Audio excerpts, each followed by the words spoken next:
Warning, the following program is designed for casual wrestling fans and is meant purely for entertainment. If you're SAWFT, proceed at your own risk. Viewer discretion is advised. Brother, I'm going run a wild Hulk Hogan. If all I get's a moment, I'll make sure it's an explosion. Cause lately I've been seeing stars, trying to kick out on this short court. But it's no holds barred, middle fingers like I'm Stone Cold. What is up, everybody? It is your boy, WeTooDeep, with my co-host, DJWAVYD. We're back with another episode of the Slapping Me Wrestling podcast. As always, go down to the description and show notes of the episode where you can see the link to our affiliate WWE shop and Expedia. You click those links, let them know that we sent you to them, and you support us out a little bit. Whether you're booking your vacation through Expedia or buying some new WWE merch.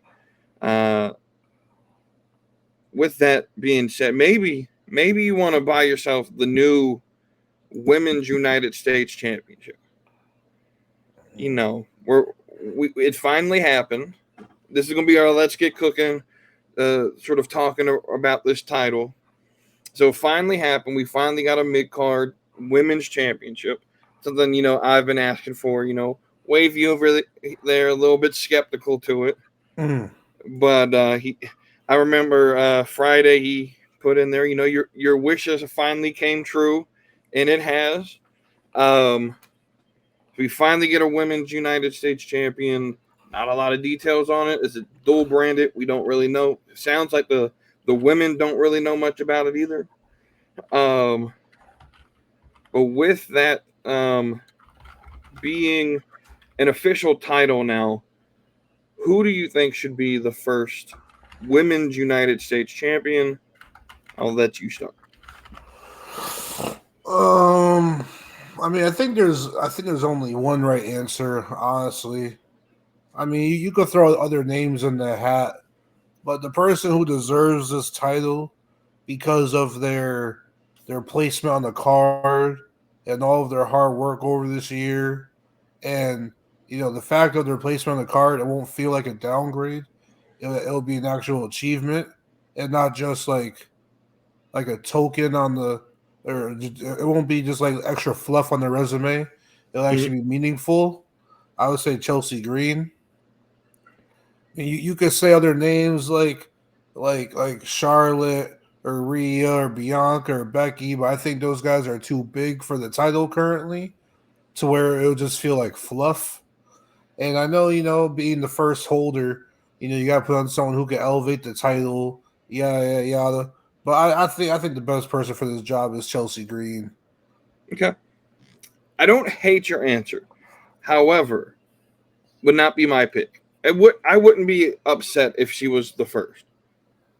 However, I just think her gimmick doesn't scream like United States champ. She's a comedy gimmick.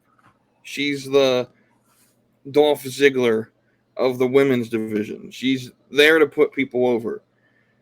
And so I don't think it's going to be her. I wouldn't be upset if it was. But you sort of sold my point here with who I'm going to pick. It has to be someone with a big enough name to elevate the title immediately. And you started naming some big names, and my pick's not one of them. But it's the one that you didn't name, and that is Jade Cargill. I think not only do you need to put it on someone with a big name, but you need to put it on someone that could tell a story that makes it meaningful, that I would want to. Because if not, you're just going to get the men's United States Championship picture where no one really cares about what's going on. And because of you have LA Knight as champion, and it's not necessarily the best run, people don't really care about that title. And a lot of it was because Logan Paul was champion, and while he had good matches, he wasn't there every week, and so that title sort of felt irrelevant. With Jade, you immediately have a potential story, and I'm going to steal this storyline from NXT because they didn't fully go through with it. But if you've watched NXT over the last 2 to 3 months, the story between Nathan Frazier and Axiom, they're the tag team, but Nathan Frazier wanted to go after the Speed title, and it sort of distracted him. He was late to a show, almost had to miss a title defense. And so I think that's a storyline you could use here between Jade and Bianca, where Jade wins this title, and because she has to defend it all the time, maybe she's distracted. Maybe this is a dual branded show or title, and so Jade has to be on SmackDown defending the United States Women's Championship, and then on Mondays at Raw defending the tag team titles, and she gets distracted with that to where they end up losing the tag team champions, which then could set Bianca, because I know a lot of people think Jade needs to turn on Bianca. I think Bianca's turning on Jade, and this is a great way to be that catalyst, for WrestleMania, to have that big match between Bianca and Jade. You accomplish two different things. You elevate the title immediately and build a bigger story for WrestleMania. So I think it has to be Jade. I'm not against Jade. The only downside is I see the IWC comparing that to her holding the TBS title. You know what I'm saying? They're gonna tell you what's the difference between her holding US title to her holding the TBS title, and her having that long reign, beating everyone and whatnot. Right. And that'll be a fair critique, but it's also going to be one of those things where, as long as they give me a storyline, because the problem with her being the TBS champion was she never had a story. She was just in the ring beating jobbers up for a year and a half. And then when she finally got a real competitor, it was Chris Statlander, and she had already signed with WWE. So, that's why the first story, if you give it to her first story, if it's Bianca Belair, and I even think because at this point Bianca's at a place where I think she's not too big in the world title picture now. She's been out of it for almost 2 years now. And so I feel like Bianca could be someone that, let's say this title starts playing, between Jade wins it, but Bianca's her first opponent, and you could even do sort of what NXT did with Kalani Jordan, where Jade wins it and the first competitor is her best friend, because Kalani's first opponent was Sol Ruka. You could say, hey, Bianca, you're my best friend. You got me here. I'm going to reward you for helping me by a title match. And that could also set up a feud. So there's a couple different ways you could play that story.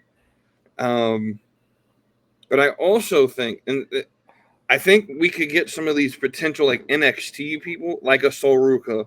She's been working main event here recently. I think there's a lot of people that haven't been on NXT a lot recently that may be called up here at the beginning of the new year. That might be. I'm assuming they're running a tournament. I don't remember exactly how they said they were.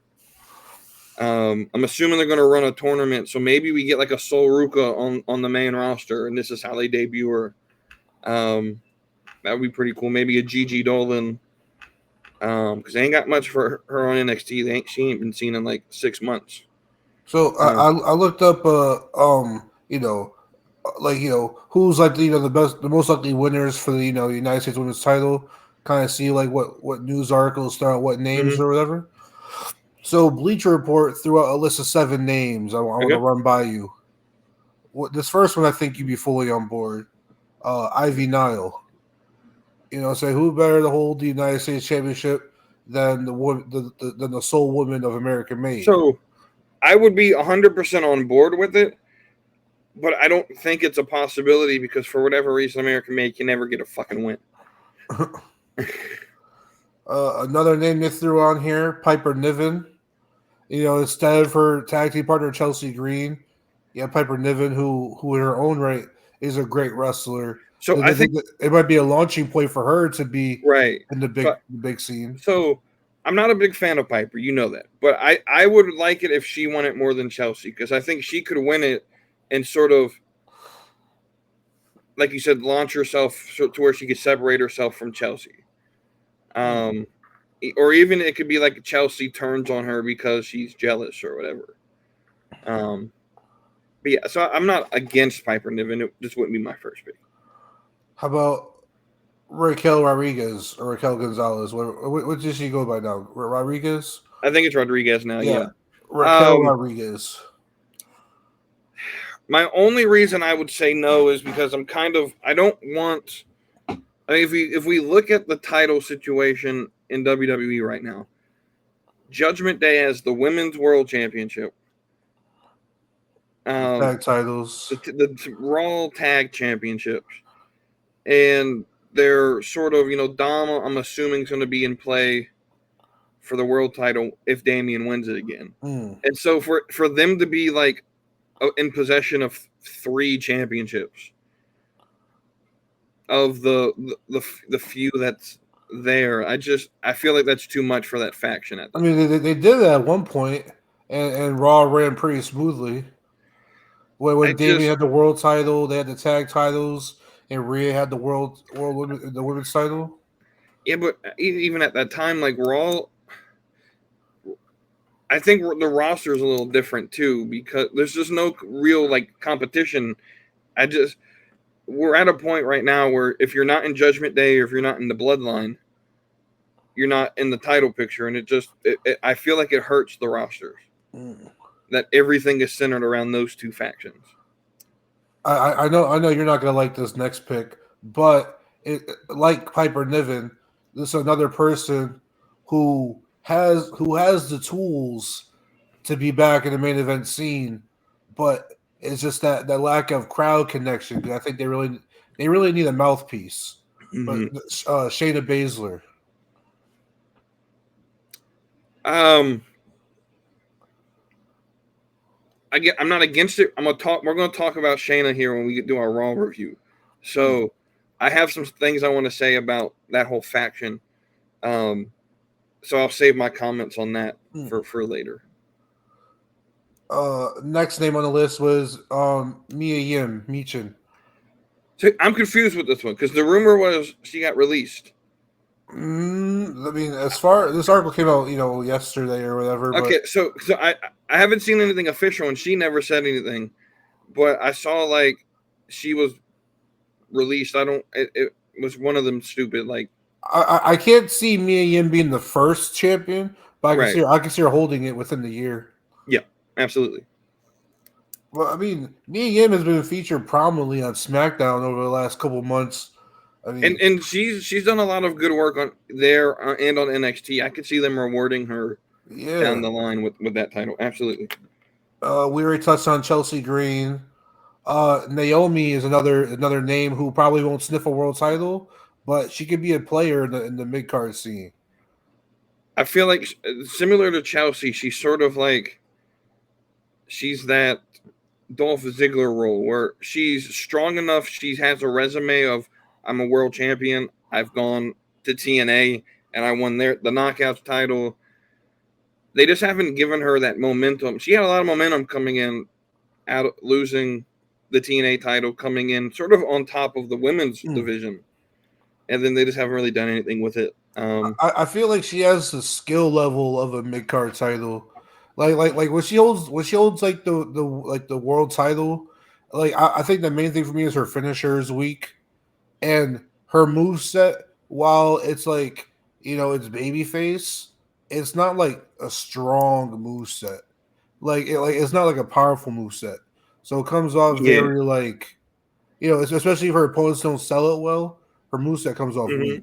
That's why I think she's going to be really good. And because she's a little bit more athletic, when she gets in the ring with some of the more mid-card women like Candice LeRae, who's not as athletic as her, it's just awkward. The mix of styles won't work. I think she would be a fine champion. I don't know. Just not first champion. Right, it's not the first. I don't think her name's big enough to elevate the title for people to care. Now, the last name I want to throw at you, because this person does have a big name, and this person in the right circumstance, especially say if they were to turn heel again, it might be a little too soon, but I feel like they could do great work with a title as a heel, and that's Bayley.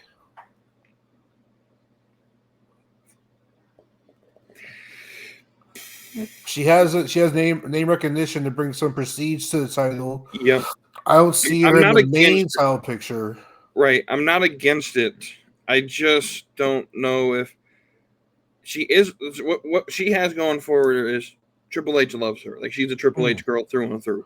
And so I could definitely see him giving her that title. I feel like that's a safe pick, though.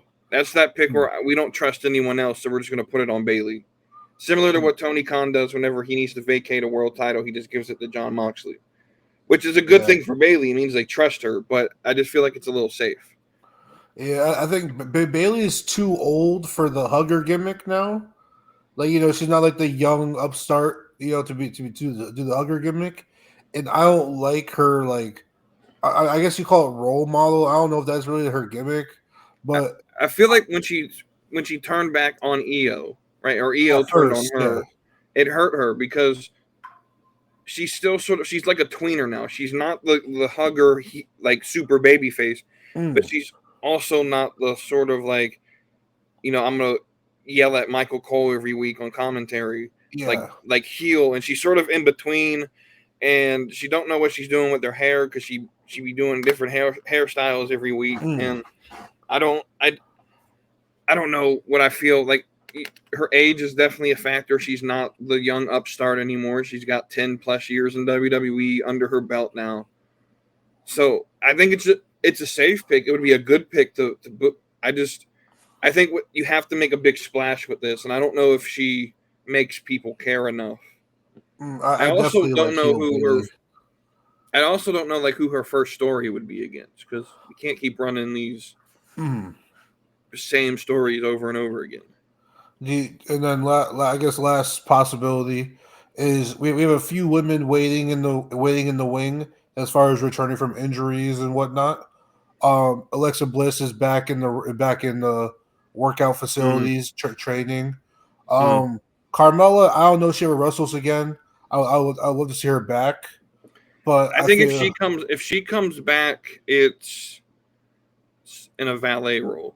I think because I was kind of hoping that the rumors were true and Corey Graves would get back in the ring, because he's apparently been getting tested, and they're not going to have him do much. But I think it would be cool to have her be like his valet, or I think she would be fine on commentary, to be honest with you. I don't think she comes back, though. I think she's perfectly fine, having Corey support her. She can do her own thing. I mean, she's been posting thirst traps on Instagram here recently. So, I mean, she can do her own thing. Corey's going to be the next Michael Cole, sort of the head of commentary when Michael Cole finally retires, if he ever retires.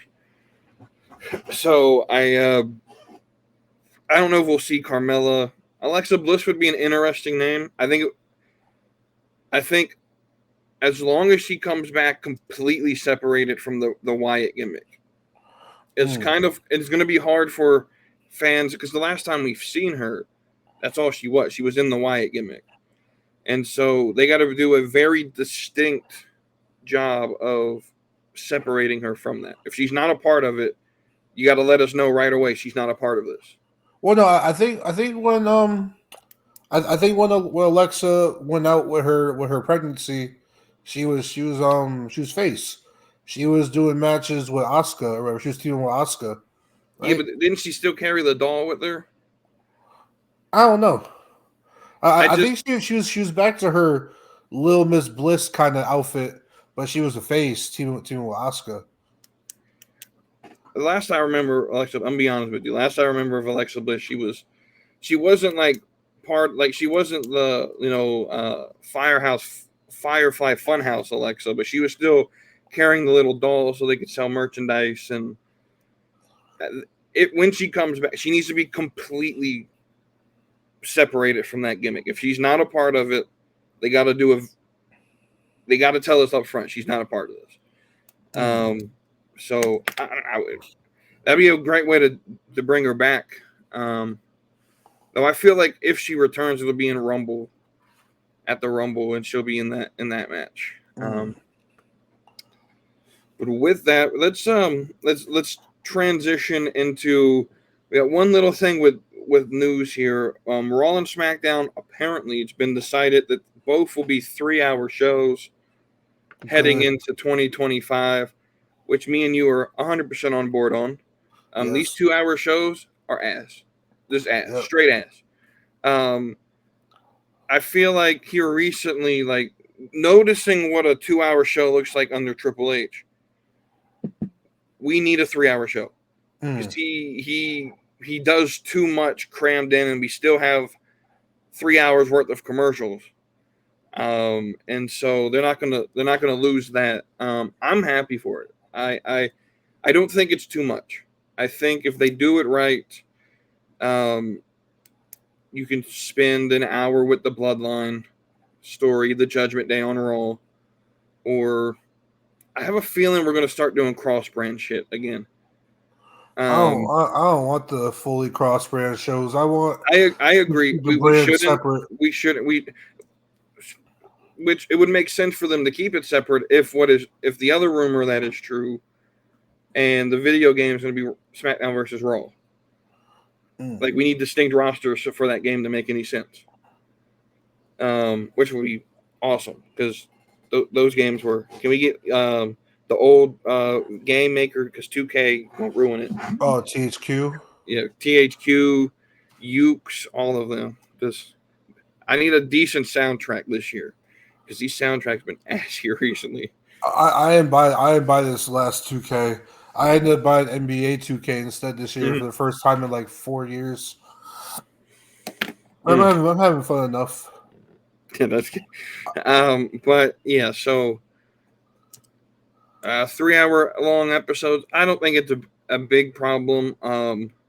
It means more opportunity. I think with the way Triple H books, he needs the 3 hours.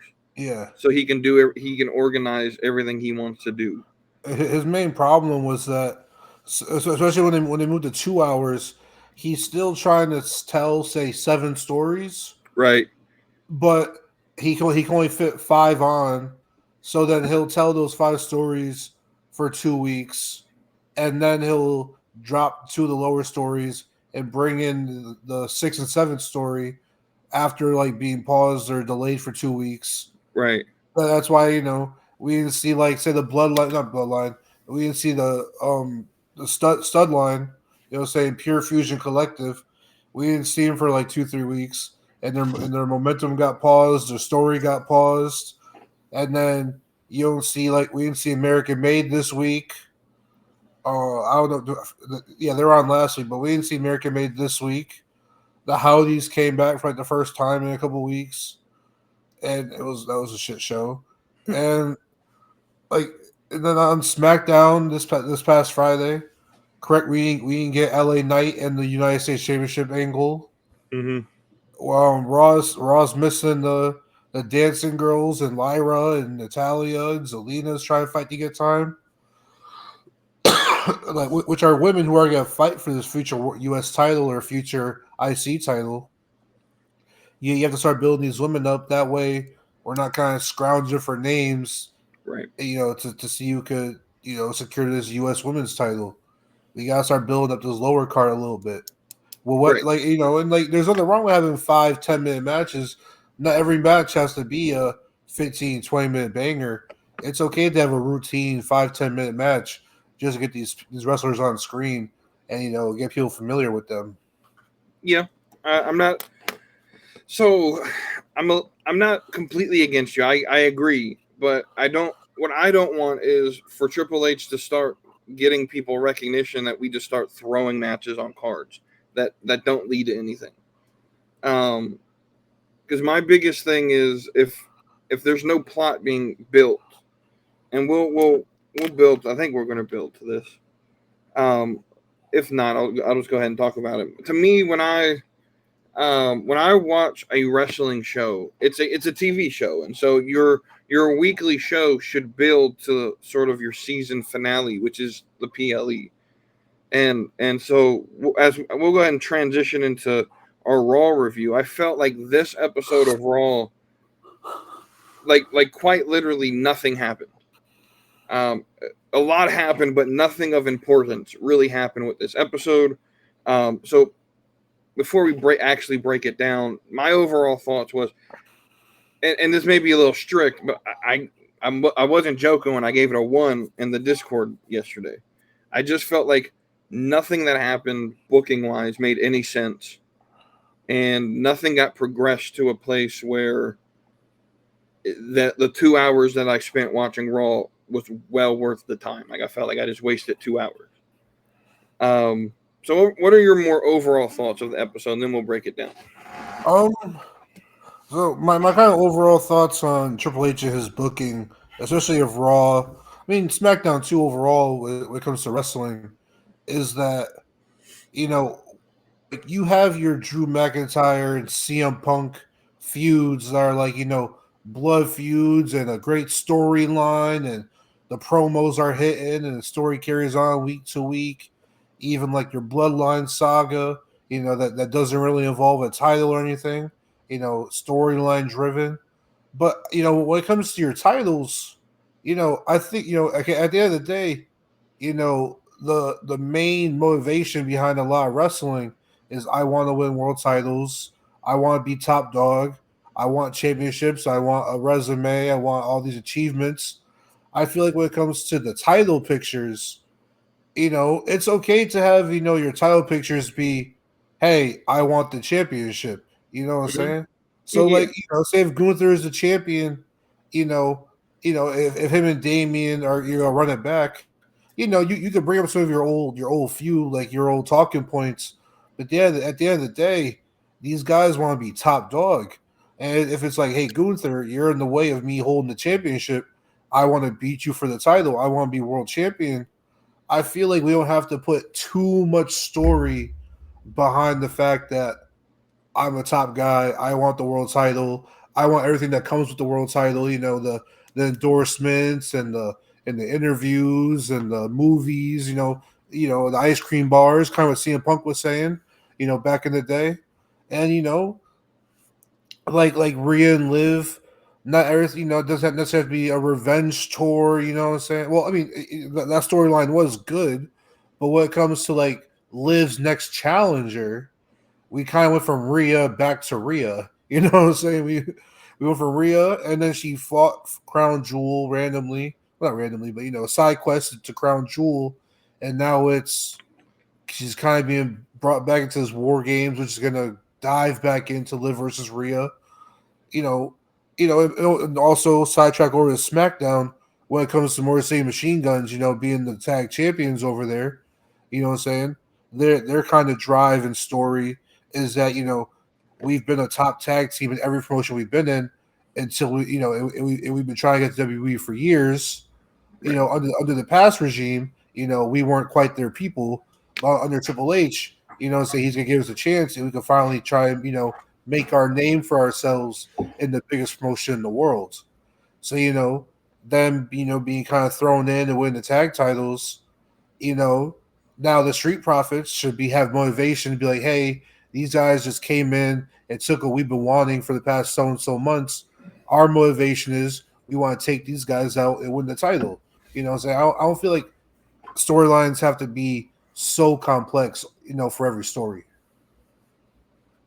I do agree with that. I do think that we can have, especially with someone like Cody, because I feel like the problem with booking for Cody is because he's the super, John Cena, Superman babyface. If a lot of people want his challengers to be the Thanos type heels, and that works. But if let's say, AJ Styles came back. Unfortunately, he got hurt again. But why can't AJ Styles come back and say, "Look, we all want what you have. Yeah, I want your spot." And because and I want that. And Cody's motivation should solely just be, I finally got what my dad couldn't get. Now I got to protect it. And so I'm going to use whatever means that it is to protect this. Whether that means that he uses heel things. Like I said this a couple months ago, where like in a solo episode, where I think a good way to sort of benefit Cody's booking, because he is boring, is that he finally got to the top of the mountain.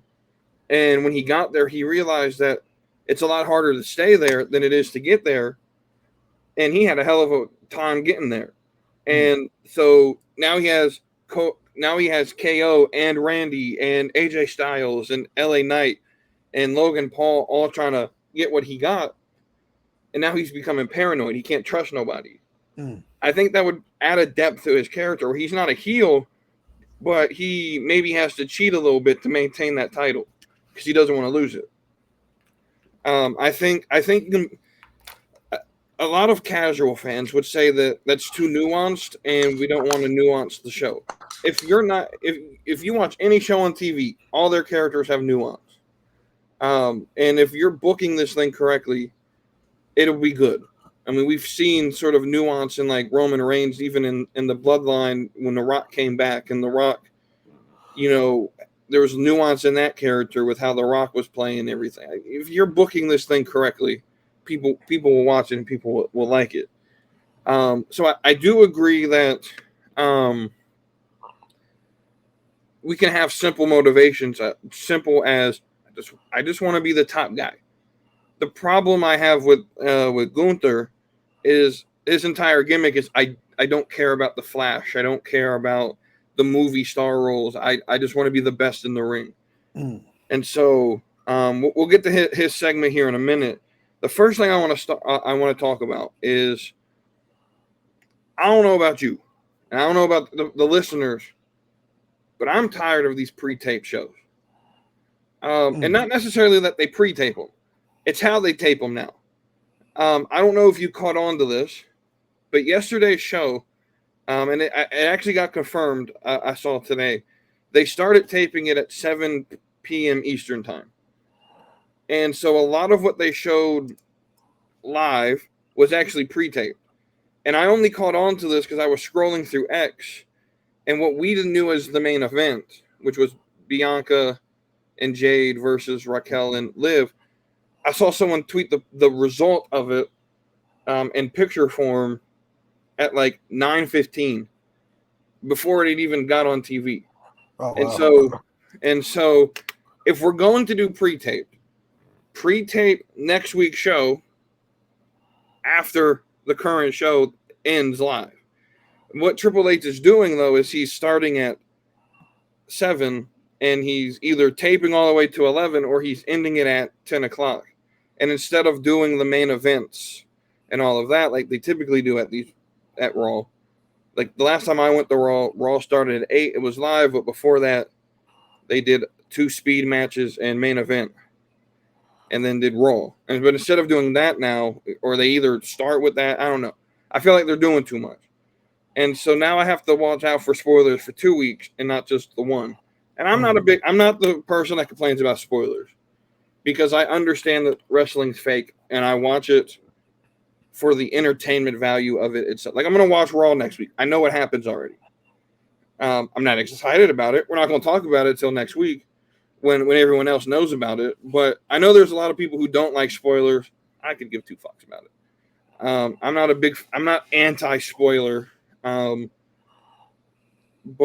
I'm not a big fan of pre-taping the shows all the time. I get you want to give your people time off and all that, but Nerdy D mentioned this. It feels like when they pre-tape, because you mentioned American Made, that we didn't see American Made this week.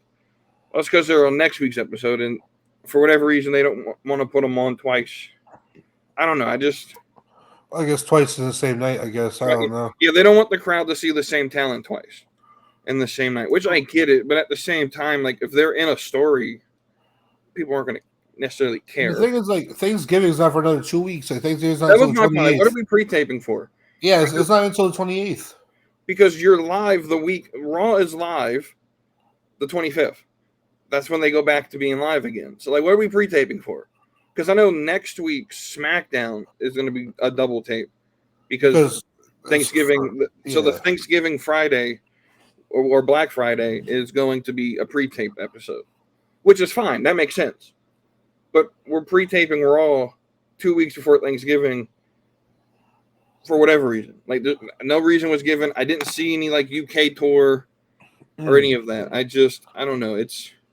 We got to stop with this. We just got to stop with it. It's just, it makes watching the product, when I have to physically, like, I'm watching the product and the thing that I'm currently watching on TV right now gets spoiled, I got a problem with that. Either you got to do better, or you got to find a way to. I mean, you can't police what everyone in the arena is doing on Twitter, but I don't know. But let's actually break down what we got. So we started with Gunther and Damian in the ring. I didn't think it was a bad segment. I'm just confused with what they're doing with Gunther. You painted the picture. You kind of understand the vision apparently of what we got going on here. Yeah, so, even before Gunther started talking, I could see based on his mannerisms and his face that he was uneasy and he was kind of like out of character. He felt uneasy and he was uncomfortable and he felt unconfident, not confident. And then he started talking, and then I felt like his words, like his emotion by his words matched that. Mm-hmm. And then even when Damian came out, Damian called him out on it that he was unconfident and he felt like he couldn't beat him, and he was Cody beat him, and he wasn't his same self. And I felt like everything was kind of being told, kind of to the cue. And so I wish Gunther talked a little bit more. Mm-hmm. But I don't feel like that promo in particular needed the like America bashing, Veterans Day bashing. Maybe right.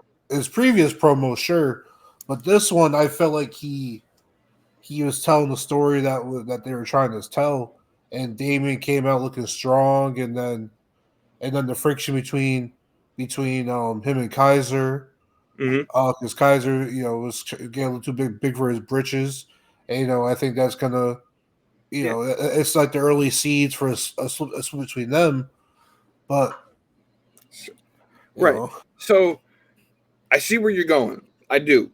I think what's happened with me though is I've sort of, the more I listen to Nerdy D shit on them, the more I start to buy into that. Gunther wasn't bad last night. He wasn't. I think he actually plays the sort of, the character well, because what's been his shtick? I've been trying to convince people that his shtick is I'm the best in the ring. Well, the last two major matches he's had in the ring, he needed help to win, or he lost. So Finn was distracting Damian is how he won the title, and then he had to fight Cody and he lost. And those are his last two major matches. And so maybe he does have doubt. Am I really the ring general? And instead of putting the blame on him, the last few weeks it's been Ludwig, you got to do better. You can't beat Sheamus. And so my fear is they're just going to do sort of the reverse of SummerSlam, where Ludwig comes out and turns on Gunther, and that's how Damian wins the title back. And I'm not fine with that. We can be more creative in how we do this.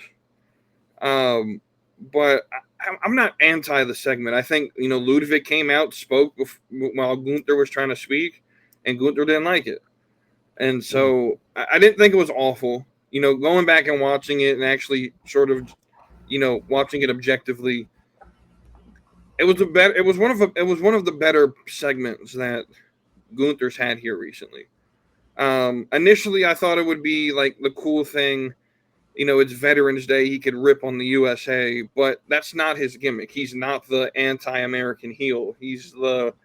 I wouldn't even call him a heel. He's what we just described. His whole gimmick is, I have the title and I'm better than you. You can't beat me for it. But that's sort of being broken down. Damian broke that apart. He's exposed that you're not better than Cody. You're not better than me. You needed help to beat me. And so I see your vision. I just hope that they continue this. And I feel like Triple H should have pushed this one out till Saturday night main event, because I feel like they're rushing the story too much. I think, as much as I hate that Triple H sort of coast and draw stories out too long, I feel like this one's being rushed. I feel like there's a little bit more you can get out of it. And Damian Priest winning the title back in New York, his hometown, just writes itself. So maybe that's what the plan is. Maybe Kaiser gets involved at Survivor Series, and it ends like a DQ or something. And maybe that's what happens. But I didn't hate it, the second time I watched it, the same way that I sort of shit on it last night. So now, the big plot hole that we need to address on Monday Night Raw: why is Bianca all buddy with Io Sky, but she don't fuck with Bayley still? You're right, and we'll get to that at the very end of this breakdown, because it is a big plot hole. Makes no sense. Because they were just fighting for the world title like earlier that night. Right. Or not earlier that night, but like last week or week before, they were fighting for the titles and all this other stuff. Yeah. So the next, I guess the first match of the night, speaking of Io Sky, is Damage Control with a returning Dakota Kai versus what you would call the stud line, what WWE calls the PFC, and what I call the snore line. Now, I mentioned I had some things to say about this team, so let me just go ahead and say them, and you can respond. Individually, I don't hate the members of this group. I don't like their booking. I'll just put it that way. So Shayna Baszler, my problem with Shayna, and it's not just her individually, it's her style of gimmick, is her entire gimmick is, I'm a trained MMA fighter. Well, as someone who watches WWE, not to watch real fighting, but with the whole idea that this is fake, I don't give a fuck that you can choke any of these women in the back out. If that's the case, Shayna should be every champion in the fucking company, because she's the baddest of all of them in terms of like fighting ability, right? And so, like, if you want to do the MMA character, or right, I feel like they were doing it perfect with Lola Vice, where she has more charisma outside of, I'm a trained MMA fighter. It's I'm the Latina Heat, and oh, by the way, when you get in the ring with me, I'm trained in MMA. But that's not her whole gimmick. Where with Shayna, that's all it is. And that's what I don't care about. Because if I wanted to watch women beat each other up for real, I would just go turn on UFC and watch Macy Barber, or I don't even know who's at the top of that division anymore. Because a lot of them went to Bellator. But I would go watch real fighting. Same thing with like Sonya, because Sonya is MMA trained as well. And I don't hate Zoe Stark. I just think the booking of the group, it makes me not care for it. Because they came in, they hurt Dakota, and it's not every match, but they've lost to some form of Lyra and the Dancing Girls twice. They've lost to Natalya at some point. And so you take these losses, and I'm like, well, you're not strong. I don't care about you. I feel like the booking could be better. And then, I mean, even then, they lose to Damage Control. The match was a clusterfuck to me. This was one of those segments where a lot happened, but it really didn't lead to anything. And the amount of, and this is where I talk about like the styles were completely different, because I know you like the Asians, and this is nothing about nothing personal against Kyrie or Io.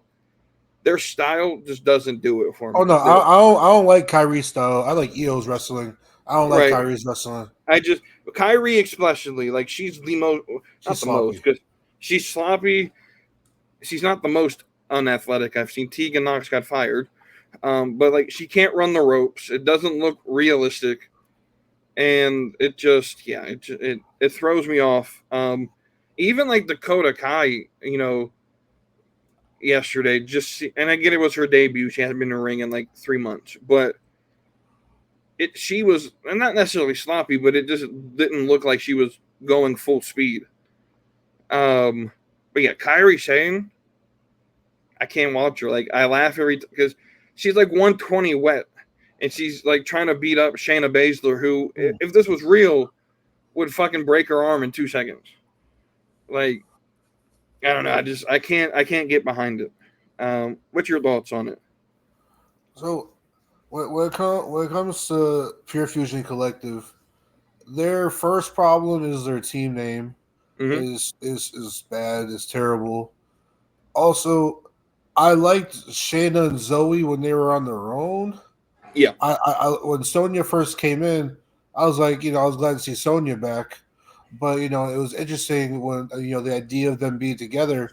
But I don't think Sonya is the right mouthpiece for that group, especially for the two of them.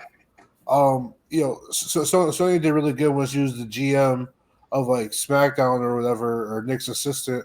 I mean, Adam's assistant, whatever she was, the GM, or I forgot what she did. She was really good in that role, and she could talk and tell stories and stuff like that as like a authority figure type of thing. But her Mike Steele's as far as leading the faction, I have not been the biggest fan of. Um, the comparison with Shayna and Lola Vice, I think that the big part where Lola got her kind of beat is because Lola is like attractive and she twerks. Right. Like Right. we're not gonna see Shayna twerk it. But that's my whole point, is that Shayna doesn't have anything outside of I'm trained MMA, where Lola is I'm Latina Heat, I'm attractive, I dance, I have charisma outside of the fact that I'm a trained MMA fighter.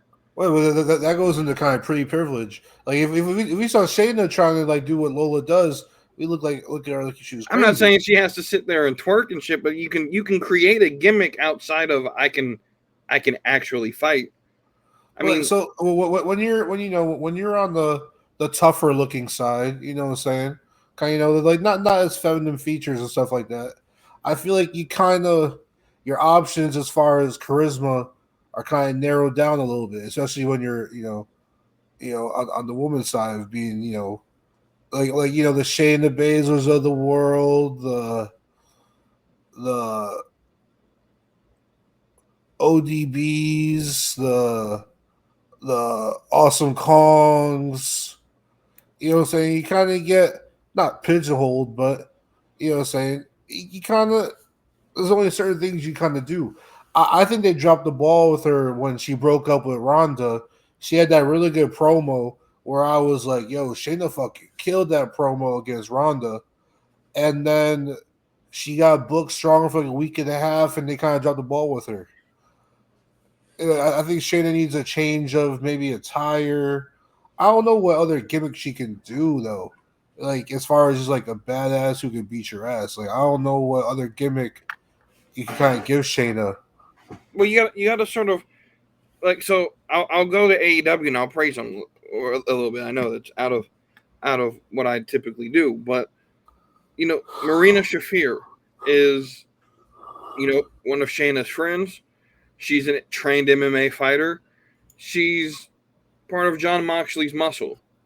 I feel like if you create some sort of faction similar to like what they did with, I feel like she could join, the Judgment Day and be the muscle they want Raquel to be, and she could do it better because she's actually tough looking. But Marina's not, I haven't seen her wrestle yet personally. Marina Shafir, I haven't seen her wrestle yet. I've only seen her do the bodyguard stuff for Moxley. But like, and that's all she needs to do. That's all. I think Shayna has more to her as far as like she can win championships and be a dominant champion. She's a good wrestler. I see more to her than just being a bodyguard. Mm-hmm. Like, is there really a career for Marina outside being a bodyguard? But she could be the best bodyguard there is in the company, and that I I think this comes back to like this player. I don't see how that's a bad role for her to play. If that's where your strong suit is, they're not going to have Marina out there like fighting everyone. And as my whole point, I guess, is they have dropped the ball with Shayna in that when she's supposed to look dominant, she loses. And that's typically all her main roster run is or has been, is just her losing all the time. And so no one, it's sort of like with Karrion Kross. And we'll talk about that when we talk about the Wyatt Six. But, Final Testament loses all the time. So no one cares that the Wyatt Six, is attacking them. And then when the Wyatt Six get ultimately brutalized by the Final Testament, people are confused by it. Because this is the team that was just getting beat up. Like why are we treating the Final Testament this way? Why is WWE afraid of giving women mouthpieces? Like, you look at AEW, they have several women who have managers and mouthpieces, whether it be like Stokely with Willow, or Stokely with Chris Statlander, or what's his name for Tony Storm. I mean, he was not really a mouthpiece, but a manager. I feel like, why are they afraid to give some of these women mouthpieces? Like, so someone who could benefit from a mouthpiece. She's not the worst talker in the world, but Zoe Stark could benefit from having a mouthpiece. Like, she did really well when she was with Trish Stratus. That pairing did really well. Shayna could do well with someone like not necessarily Paul Heyman, but like Paul Heyman can like Shayna Baszler is almost like a female Brock Lesnar as far as MMA trained background, stronger than everybody else, just ultimate badass, yada yada yada. Kind of like how she was in NXT, portrayed like that. Asuka gave her a mouthpiece. Why is WWE hesitant to give women mouthpieces or managers? It's a good question. We're gonna have to ask Triple H that one because I have no idea. I agree with you though. I think if they utilized the manager role better, Stokely Hathaway's fantastic at it. I feel like even someone like Robert Stone on NXT, like instead of having him sitting here like playing the stupid, assistant GM role, he did decent with Von Wagner, getting him over. I feel like he could come up and, first off, there's an immediate story for Shayna,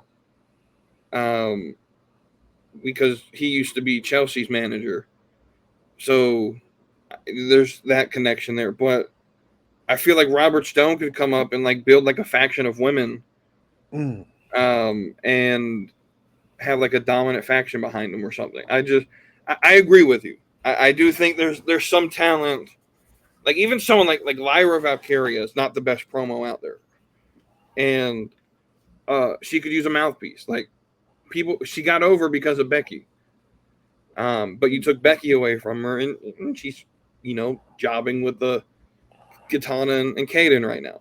So we'll move forward. The next match was Kofi versus Pete Dunne, I believe. At least the next one we're going to talk about. First off, this whole match gets created because Pete Dunne's still a little bitch and gets upset when everyone calls him Butch. I don't understand the storyline. I don't. But the ultimate thing is more so this was used as a piece to further Kofi versus Xavier. And I want to ask the same question Nerdy D asked last night. Why are we like 4 months behind this fucking turn? And I know what you're going to say because you said it yesterday. I know they've been together for 10 years. But just friendships don't need to take 8 weeks to fucking break up. I'm just saying. What I prefer to kind of broke up already? Sure. But if you want to look at it from the realistic standpoint, You know what I'm saying? Best friends, brothers for 10 plus years. You guys get into a little hiccup. You guys have been in a little bit of a funk. You know what I'm saying? Brothers have their ups and downs and whatnot. Um, as far as like Kofi being put in the match against Butch, you know what I'm saying? It's kind of going into where Kofi's like still uber babyface, but like carrying kind of got into Xavier's head, and Xavier's starting to think more like what like like we're sitting here without championships. We haven't been in the title picture forever. Kind of like the same frustration that the Street Profits are having, but only Xavier is the one getting frustrated in the group. And so it was kind of similar to Candice and Indy, where Candice is like, hey, maybe we gotta stop being such goody two shoes, to get some victories.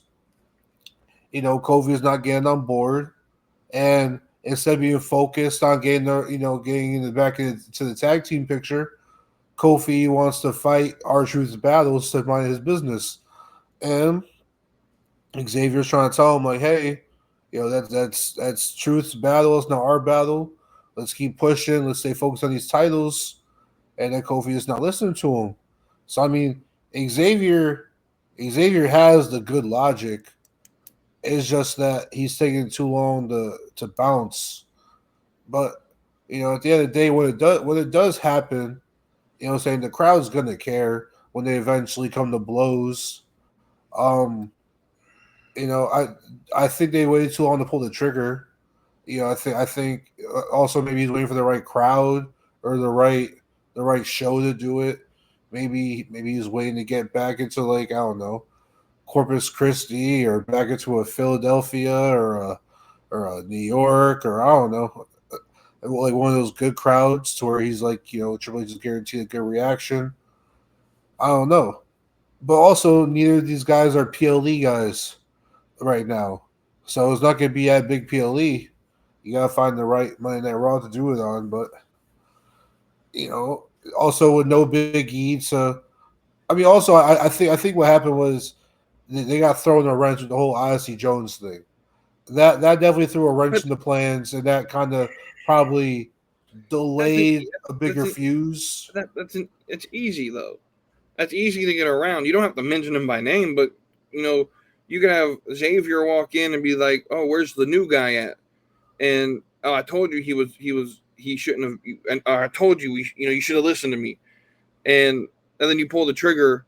And the problem is when it does happen, and it's probably you're right. It's going to be at one of these big events. I think what Triple H is trying to do is he's trying to smart us or try to be smarter than the crowd, and he's got it in his back pocket for Saturday night main event, live on NBC because it's not going to be on Peacock. It's going to be on actual cable TV for the whole world to see, and he has it in his back pocket that he's going to have this big. You all remember the pancake guys and the unicorns, but they're going to turn on each other. And when it does happen, sure, the crowd in the arena is going to care, and some of the casual fans will care. But by the time it gets there, I'm going to look and be like, okay, well, it took an extra 4 months to get here, and there was no reason for it. Well, I think the reason is because after the whole Odyssey Jones situation, I think they had to change the reason for why Xavier turns. Like, I think when they were gonna bring Odyssey Jones in, it was gonna be Xavier being like, "Hey, why are you trying to replace Big E?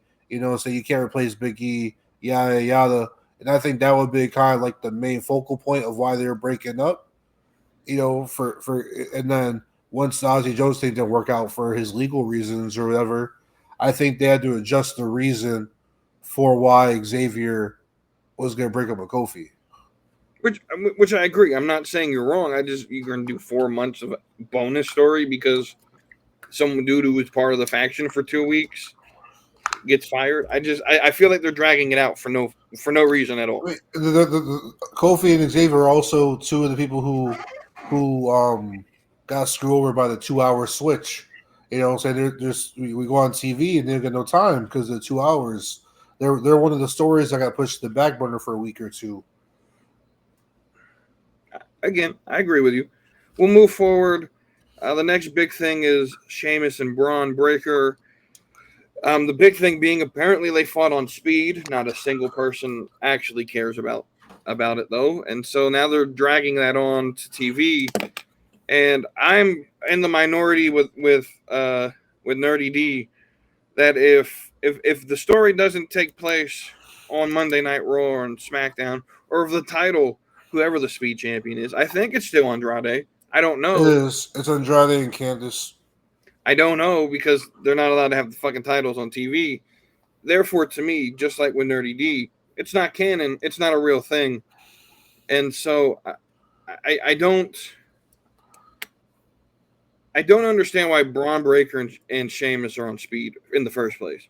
Because all the wrestlers have been on speed. Like Rhea's had a match over there. Io's been wrestling over there. Tiffany had a match over there. They all have matches over there. I'm not a big fan of that because, first off, they're not marketing this show at all. Yeah, I mean, all I'm saying is each individual match is getting the same views as a weekly TV product. Right, but what happens is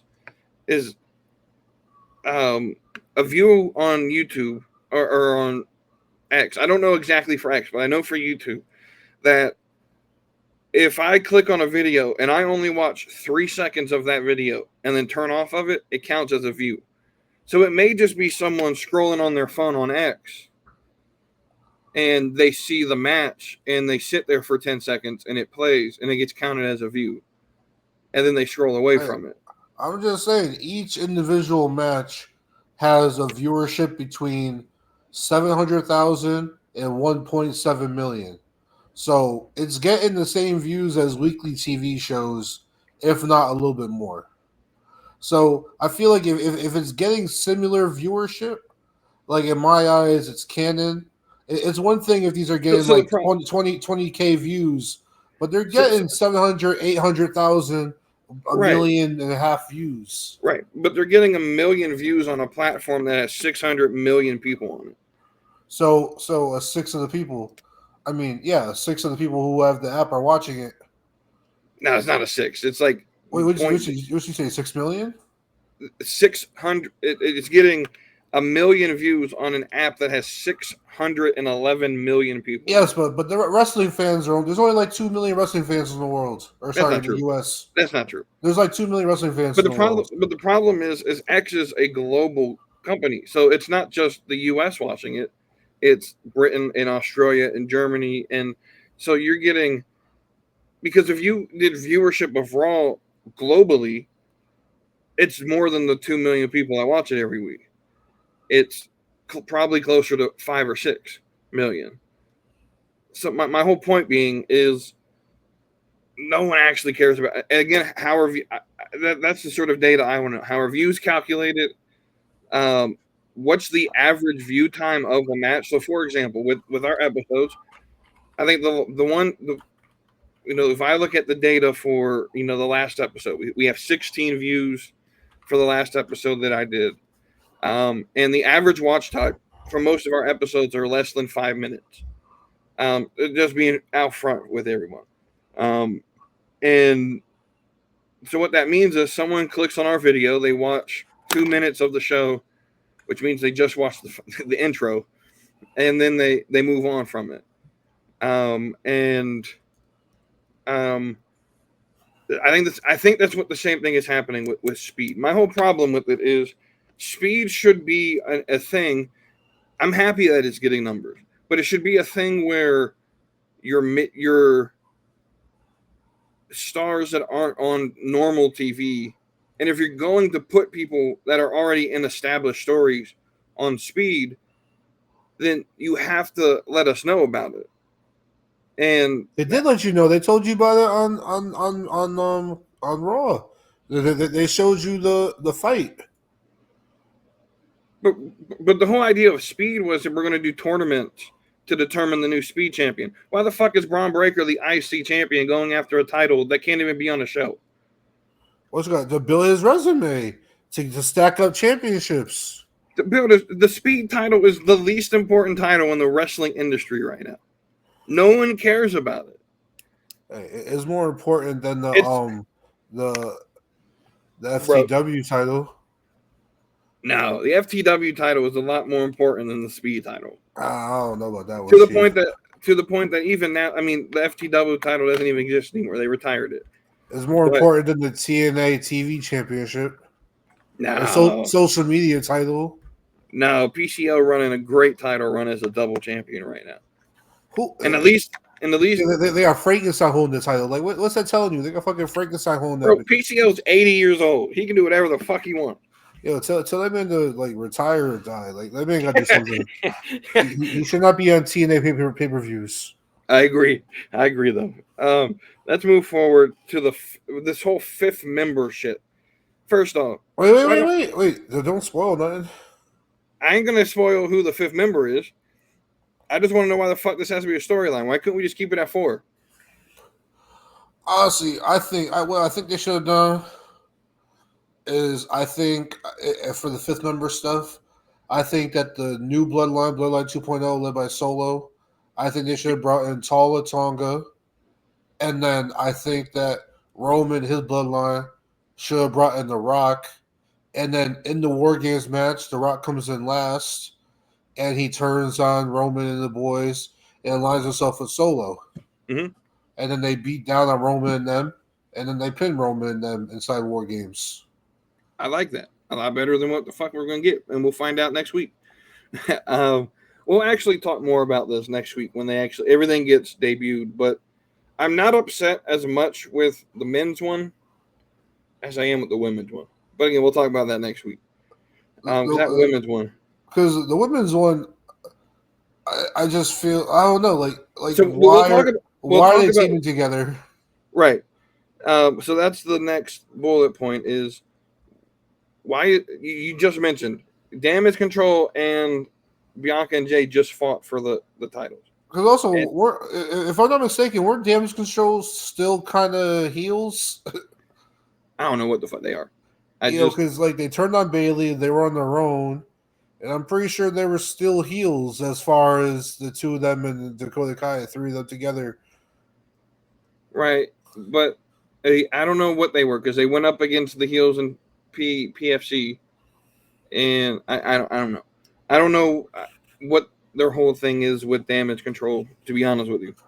But yeah, there is a big plot point as to why, Naomi makes sense. We know Naomi was there yesterday, so we could talk about her. Naomi makes sense. She's best friends with Bianca and Jade. Io makes absolutely no sense whatsoever. And what this is, though, and again, we'll talk more about this next week, is they're just melding all the major women's storylines together. And I sort of probably gave the hint to everyone of what this is. I'm trying to just talk about this without spoiling it, because... And also, Liv and Nia just had a match at Crown Jewel against each other. Mm-hmm. Where Raquel and them cost Nia the title. Mm-hmm. So why is Nia going to team with Liv and Raquel when they just cost her the Crown Jewel title? It's a great question. Find out why next week if you guys want to watch Raw. The last thing I want to talk about is the Wyatt Six. I don't really care. Honestly, get rid of all the members except for Dexter Lumis. Keep Dexter Lumis and put him on my TV screen. I like Dexter. I like his creepiness. I like it. I just they missed an opportunity bringing him back to pair him with fucking Johnny and Indy and all of them. I don't know why he didn't go back to being with that group. And now Indy's gone, so it doesn't even fucking matter. But especially when in canon, him and Indy were husband and wife. Right. So I don't understand why they did it this way. I did like, though, I'm gonna mention a dude you don't necessarily care for his opinion about, but Vince Russo had the same reaction I did.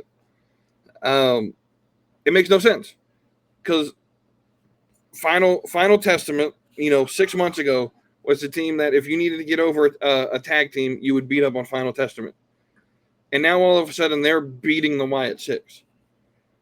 And I don't know. We kidnapped Miz. Apparently, he double crossed. And now Karrion Kross is sort of like uneasy. For whatever reason, you just beat down the fucking Uncle Howdy. I get he's laughing, but are you scared of a laugh? I don't get it. But I don't really have much to say other than I told everyone this was gonna fucking happen, and I got murdered on fucking Twitter for shitting on this. So in the end, I'm right, and I'll just take the win. Well, what they gotta do is scrap this whole Wyatt Six bull crap. All right, pair up Joe Gacy and Dexter Lumis as a tag team. Okay, let Dexter be the quiet, creepy one, where Joe Gacy is the talkative, jumbo crazy guy. Did you watch NXT when Joe Gacy was there? Did you see his gimmick with the schism? With two other guys with the yellow masks. Yeah. I feel like that's what the Wyatt Six should have been. Was just a further extension of that. Instead, it's essentially just Bray Wyatt fan club, and the fan club is creaming their pants because it's the greatest thing ever. But like Joe Gacy, first off, his theme song in NXT is probably the only wrestling theme song that's actually in a playlist not dedicated for wrestling. Love that song. But he actually had an interesting, like, creepy gimmick. I usually am not a big fan of the sort of like horror thriller genre of gimmicks, but I liked his. And I feel like, him and Dexter would work good together. I think Redbeard's a Viking. Like, the real guy named Redbeard is a Viking. Pair him with fucking the Viking, the War Raiders. Make that a faction. He can be their muscle. Right. And Bo Dallas, I'm glad he came back. I'm sure this is his therapy for losing his brother, but at some point you just got to be like, bro, this don't work no more. You can just have him come back with the fucking Bo Leave sign and everyone will laugh their ass off. And then the other dude, it's not, it's what's her name? Fucking Nikki Cross. Give me back Nikki ASA Superhero. Bro, people shit on that gimmick, but that was so fucking good. It was good. Yeah. So we don't have questions from Discord this week. So we're going to jump in. We're going to end the show with Thirsty Tuesday. Let me go post the matchups this week, though. And then we'll talk about them. So what had happened is we're in the second round now. So Wavy D has 9 people remaining. I have 7. So he's currently ahead of me. And so how we're going to run the second round, because 7 of the 8 matchups are still me versus Wavy D, we're going to run it like we did the first round, except for the matchup where he has 2 people, which is actually going to be the first matchup we do for the second round. That's Antonia Gentry versus Margot Robbie. How we're going to run this one, we're not going to mention our vote on the episode, but both of us are just going to vote in the Discord with everyone. You're just going to have to sacrifice whoever the one you don't like the most. So, but that's going to be the first matchup. Matchup number 2 is going to be Hawk to a girl Haley Welsh versus Sabrina Carpenter. If Haley Welsh upsets again, because she shouldn't have won the first round. I don't know what this voting was going on here, but that's going to be matchup number 2. It's because Kerry Hilson's too mature for our audience. Yeah. She's going against Sabrina Carpenter now, so we know how that's going to go. Matchup number 3 is going to be, well, let me pull up my bracket because I don't remember all of them in the order I want to do. Okay, Livy Dunn versus Bella Thorne. Y'all do with that as you wish. And then the last matchup of this week will be Ruby Rose versus Addison Rae. What y'all thought? What are your thoughts on these matchups? How do you think you're gonna fare? Let's see. I feel like the Sabrina Carpenter one. I feel like I should run away with that one. Mm-hmm. I feel like Sabrina Carpenter, like for everything you like Haley for, I feel like Sabrina does better. Like if you like the blonde hair, she got better blonde hair. If you like her eyes, she got better eyes. You like her eyebrows, she got better eyebrows. You like her smile, better lips. She actually has talent as far as like she can sing. Yeah, who's in here voting already? Yeah, That's James, my dude. What the yo, fuck, dude? No, I'm gonna be honest with you, James. What the fuck are you doing? Because if I was not like if this wasn't my competition, I'm voting Sabrina Carpenter all day. I straight up have already said on one of these episodes she should win this whole tournament. this man went straight down the line with check marks. He didn't know where the X is. Let's see. Yeah, like, I feel like on to the next one. Say Ruby Rose, Addison Ray. I feel like the pictures. Say they both got the makeup done. They both got kind of similar hairstyle in the picture. Say it just depends if you like vanilla. You like yourself a little flavor. So, I don't remember what I was watching, but Ruby Rose was in like an advertisement, and she looked good. That's what I'm telling you. And I was watching some video with Sarah Safari in it. Yeah. She was like on a dating show or something. Yeah. Yeah, she should have won her matchup last round. That's what I'm telling you. That's how I got those underrated ones. Livy Dunn versus Bella Thorne. This right here is a tough matchup for Bella Thorne. She's going against one of your top picks. Livy Dunn has potential to make it to the finals, I think, on your side of the bracket or on that side of the bracket. It's a good picture. She got internet clout right now. Saying she's got to go against the right person. You know what I'm saying? People love the blonde girls. You know what I'm saying? Yeah, she got nice body. It's gonna be a tough out. Yeah. Yeah, that red hair gonna cost Bella because apparently this group of people that we have in our Discord don't like redheads. But look, there should be no reason. I mean, I think Livy Dunn definitely wins this one. But you might have if James gonna be the only person that vote, we're gonna need everyone in this Discord to vote. Because we have like the same 4 people vote every week. And there's like 11 of y'all in this Discord. Yeah. When it comes down to Antonia versus Margot, as far as my voting, one of them I like more. But as far as like trying to get the win, because you gotta be vote the other person. Yeah, I might have to vote the other person just so they can get the get the wins. Right, because that's a strategy play for you. Because whoever you pick to win there is going to have to go against the winner of Jennifer Lawrence and Jennifer Lopez, which is next week. So you got to play some strategy there. So, but with that, I think obviously you're going to win one of the Antonio or Margot, whoever you pick, or whoever gets picked there. But of the other 3 matchups, I'm going to say Livy goes for me, but we could split the other 2. I think maybe Addison goes for me. Sabrina should go for you. You could go 3-1 this week. I'm looking ahead to next week. I'm gonna need Vanessa Hudgens to clutch up because I need her to stay in the way of Livy Dunn. I need Vanessa Hudgens and her nostalgia factor, right? To get rid of Livy Dunn. I'm gonna be honest with you. I'm surprised BB because most people don't like BB. And she beat Janae Aiko. It's crazy. That's crazy. It's crazy. Yeah. There could be a fair possibility the Final Four is all WavyD. And I'm 100% okay with that. But what's your final thoughts as we head out of here? Final thoughts. I'm looking forward to Raw and SmackDown going to 3 hours.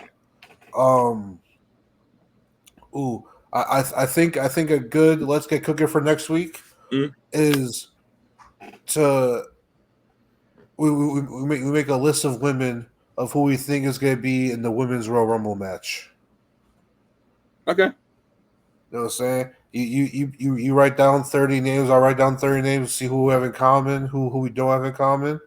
Okay. And we try to predict the participants for the Women's Royal Rumble.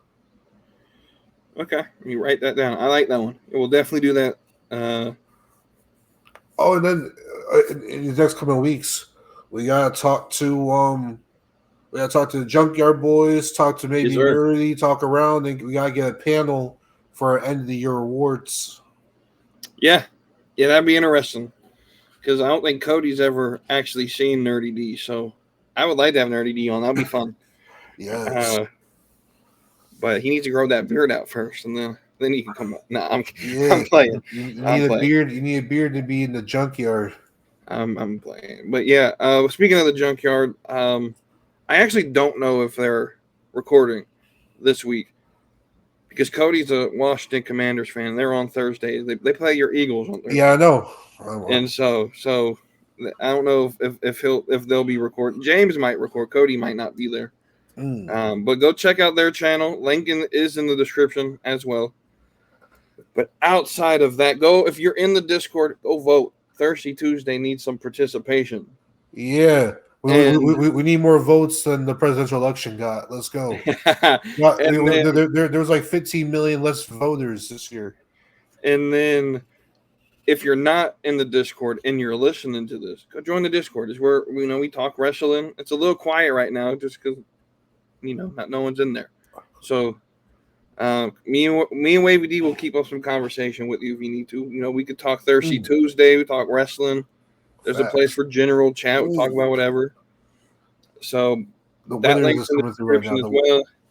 But with that, we'll see y'all next week. The Friday show, just the last little thing, we're gonna change it up a little bit. Instead of just 2 straight wrestling shows a week, I'm still gonna give a wrestling rant, but it's not gonna be the whole show. We're gonna do a little bit of a pop culture sports type show. See if that works next week. See if y'all like that. I'm gonna talk about some of my favorite movie series, my top 5 movie series of all time. Y'all gonna be top 10 because I couldn't narrow it down to 5.